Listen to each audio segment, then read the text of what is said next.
Desde el 550 a.C.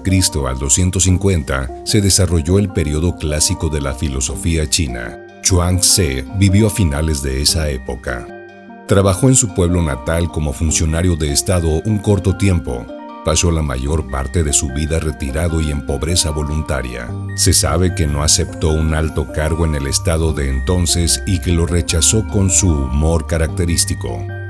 El fundamento de su pensamiento, como en todas las corrientes taoístas, es el Tao y el Wu Wei, basada en la síntesis de todos los contrarios, cimentada en el principio de Yin y Yang.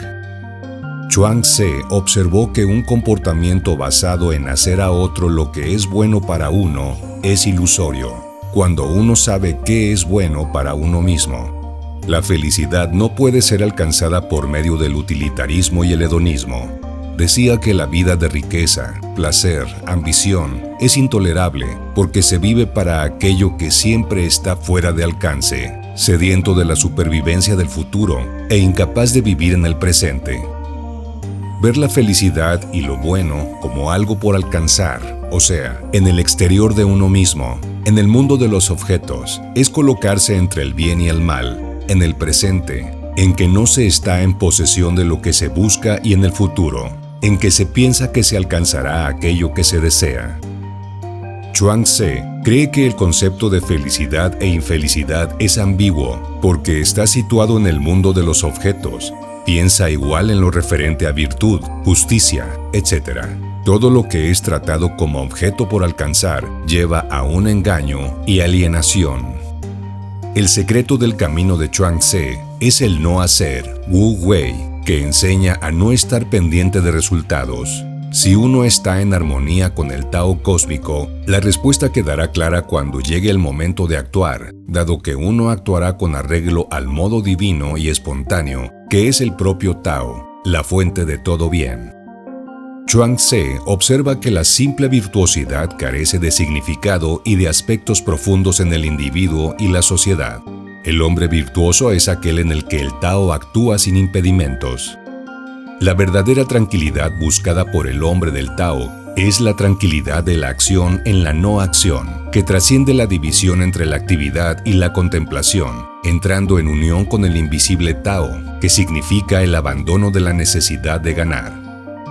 La humildad esencial que predica Chuang-Tze es aquella en que el hombre es consciente de su insignificancia y se olvida por completo de sí mismo.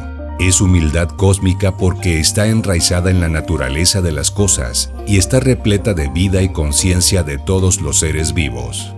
El verdadero carácter del Wu Wei es la actividad perfecta, porque es un acto sin actividad, un acto en armonía con la totalidad, que tiene un carácter incondicional y que no está supeditado a nuestras teorías o ideas. Un hombre sabio es aquel que reconoce ser como los demás hombres. Solo difiere de los demás porque está centrado en el Tao y no en sí mismo, pero no sabe en qué forma es diferente.